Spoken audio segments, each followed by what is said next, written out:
इस त्योहार का क्या होता है महत्व और क्या होती है इसकी पूजा विधि, अब तक ही आपने जाना।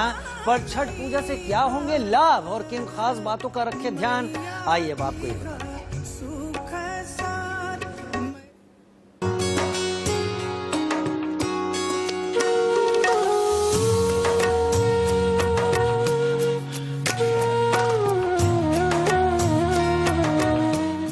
महापर्व छठ, सूर्य की उपासना का पर्व छठ। पूरे देश में धूमधाम से शुरू हुआ महापर्व। आज से शुरू हुए सूर्य उपासना के महापर्व छठ की धूम देश के ज्यादातर हिंदी भाषी इलाकों में साफ देखी जा सकती है।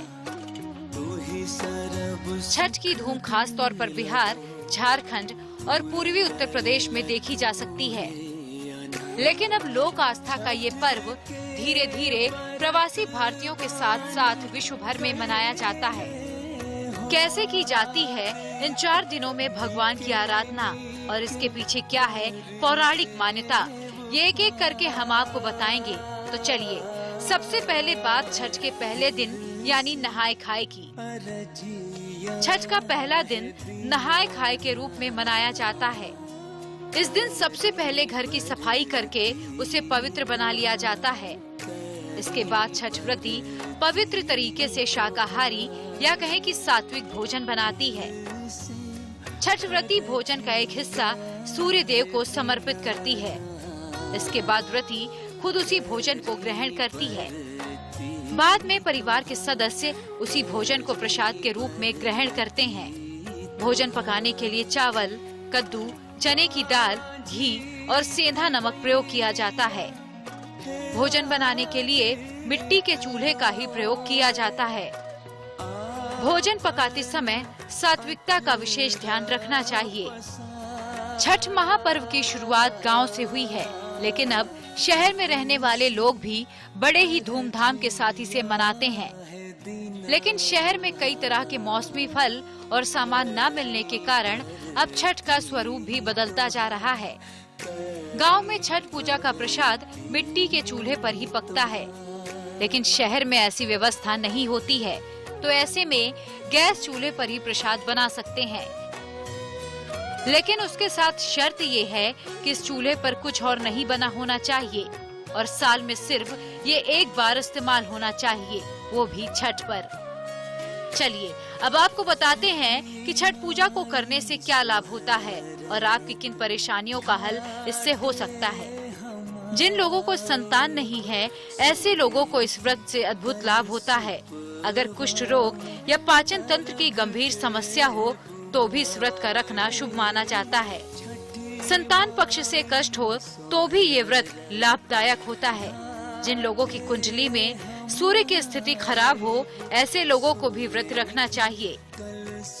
छठ पर्व की उपासना से आपके किन समस्याओं का समाधान हो सकता है, इसके बारे में हमने आपको बताया और कहते हैं कि कोई भी पूजा उपासना विधि पूर्वक की जाए तभी फलदायक होती है। तो क्या है छठ पर्व की उपासना की सावधानियां और छठ व्रत के दौरान किन बातों का ख्याल रखें, आइए जानते हैं। ये व्रत बेहद ही साफ सफाई और सात्विकता का व्रत है। घर में अगर एक व्यक्ति भी छठ का उपवास रखता है तो बाकी सभी को सात्विकता और स्वच्छता का ख्याल रखना पड़ेगा। व्रत रखने से पहले अपने स्वास्थ्य की स्थितियों को जरूर देख लें। किन बातों का ख्याल रख इस पर्व का लाभ उठाया जा सकता है, ये सब कुछ हमने आपको बता दिया। बस अब जरूरत है आप साफ मन से सूर्य देव की उपासना करें और उपासना की सावधानियों का खास ख्याल जरूर रखें। Swati Mishra, bureau report, India news. और ज्योतिषाचार्य श्रुति द्विवेदी हमारे साथ लगातार जुड़ी हुई हैं। छठ महापर्व को लेकर तमाम वो बातें बता रही हैं जो हम सब के लिए जरूरी हैं। यहाँ पर श्रुति जी, सूर्य की उपासना का पर्व है, महापर्व 4 दिनों का भगवान सूर्य की उपासना की जाती है और कहते हैं ज्योतिष के मुताबिक कि जिसकी कुंडली में सूर्य बलवान होता है उसका भविष्य, उसकी तमाम चीजें सूर्य की तरह चमकती हैं, दमकती हैं। लिहाजा लोग सूर्य के भी तमाम उपाय करते हैं। ये व्रत कितना फलता है ऐसे लोगों को जिनकी कुंडली में सूर्य कमजोर हो, मैं इस व्रत से जोड़कर आपके तमाम उपाय भी अपने दर्शकों तक पहुंचाना चाहता हूं। देखिए, सबसे पहले ये हमें समझना जरूरी है कि सूर्य है क्या। सूर्य सोलर सिस्टम का सेंटर, केंद्र है। ज्योतिष में जितने ग्रह हैं, नवग्रह सूर्य के इर्द गिर्द घूमते हैं। सूर्य जो है वो राजा है, स्वास्थ्य के कारक हैं, शक्ति के कारक हैं, पावर के कारक हैं। अब जीवन में आप देखिए, स्वास्थ्य सबसे ज्यादा इम्पोर्टेंट है। यदि आप शक्ति चाहते हैं तो आप पूजा कर सकते हैं, उपासना कर सकते हैं सूर्यदेव की। आप यदि जीवन में पावर चाहते हैं, उपासना चाहते हैं किसी प्रकार की, तो आप सूर्यदेव की उपासना कर सकते हैं।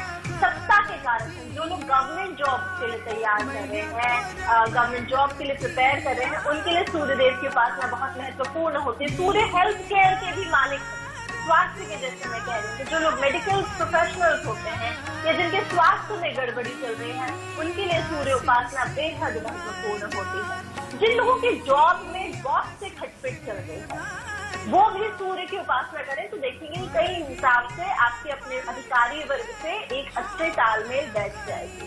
सूर्य पिता के कारक होते हैं कुंडली में, तो आपके पिता के स्वास्थ्य में गिरावट चल रही है, उनके व्यापार में गिरावट चल रही है, उनको कहीं ना कहीं किसी प्रकार का कष्ट चल रहा है, या फिर आपके परिवार में आपके अपने पिता के साथ जिस हिसाब से ट्यूनिंग होनी चाहिए वो ट्यूनिंग नहीं, तो उस समय भी आपको सूर्य की उपासना करनी चाहिए।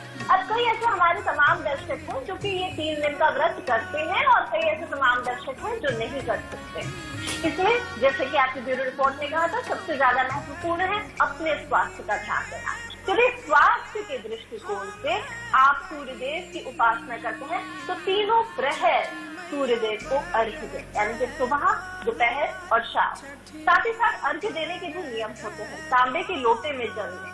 आप आसन पर खड़े हो, लाल रंग का आसन हो, कंबल का हो तो और भी शुभ है, नहीं तो लाल रंग के कपड़े पे खड़े हो। जब आप अर्घ्य दें तो इस प्रकार से अर्घ्य दें कि तांबे का लोटा आपके माथे के ऊपर हो और जल की एक सीधी धारा जिसके थ्रू आप सूर्यदेव का नमन कर सकते हैं, ऐसे करें। ऐसे में तमाम मंत्र भी हैं जो मैं आपको बताऊंगी। सूर्यदेव के मंत्र है ह्रीं सूर्याय नमः, ओम आदित्याय नमः, ओम जड़ी सूर्याय आदित्याय, ओम नमो सूर्याय सहस्रांशो तेजोपति महाबली, मनोवांछितम फलम देहि देहि स्वाहा। अलग अलग मंत्र हैं। इन मंत्रों के द्वारा आप सूर्यदेव की मनवांछित फल कामना कर सकते हैं। जब आप जॉब की चाहत करते हैं तो ऐसे में आप सूर्यदेव की उपासना में आप गुड़ का इस्तेमाल जरूर करें, यानी कि आपको जल अर्घ्य चढ़ाना है तो उसमें आप तांबे के लोटे में जो जल चढ़ाएंगे उसमें थोड़ा सा सिंदूर और साथ साथ थोड़ा गुड़ भी चढ़ाइए। ऐसे में आपको जॉब से जुड़ी जितनी दिक्कतें आ रही है वो दूर होंगी। छठ पर्व पर सूर्य के मंत्रों का तो मैंने आपको उपाय बताया, साथ ही साथ सूर्य देव को प्रसन्न करने के लिए आदित्य हृदय स्रोत का पाठ करें। आदित्य हृदय स्रोत जो है जीवन में शुभता लाता है। कहीं ना कहीं सूर्य की महादशा चल रही हो या सूर्य आपका नीच का हो, सूर्य मनवांछित फल नहीं दे रहा है, आदित्य हृदय स्रोत से इसको बल प्राप्त होता है। सूर्य यंत्र की पूजा भी बहुत ही शुभ होती है जी। ऐसे में सूर्य यंत्र को स्नान कराकर और उसका जल ग्रहण करें, यानी कि गंगा जल, पवित्र जल से आप उसे स्नान कराएं तांबे के लोटे द्वारा, तांबे के ही बर्तन में रखकर, और वो जल ग्रहण करें। किसी और चीज को जल में ना मिलाएं, देखिएगा बहुत अच्छा होगा। जिन फैमिलीज में प्रॉब्लम चलती है, रिलेशनशिप में प्रॉब्लम चल रही है, वो मीठे जल द्वारा सूर्य को दोनों प्रहर अर्घ्य दे तो आपकी रिलेशनशिप में पॉजिटिविटी आ जाएगी, यानी कि जल में चीनी या गन्ने का रस मिलाकर अर्घ्य दे, इससे शुभता जी। बहुत शुक्रिया श्रुति जी, तमाम जानकारियां हमारे दर्शकों तक पहुंचाने के लिए, छठी मैया की पूरा महात्म्य कहानी बताने के लिए, और उपाय भी जो आपने बताए वो उम्मीद है हमारे तमाम दर्शकों ने लिख लिए होंगे, जान लिए होंगे।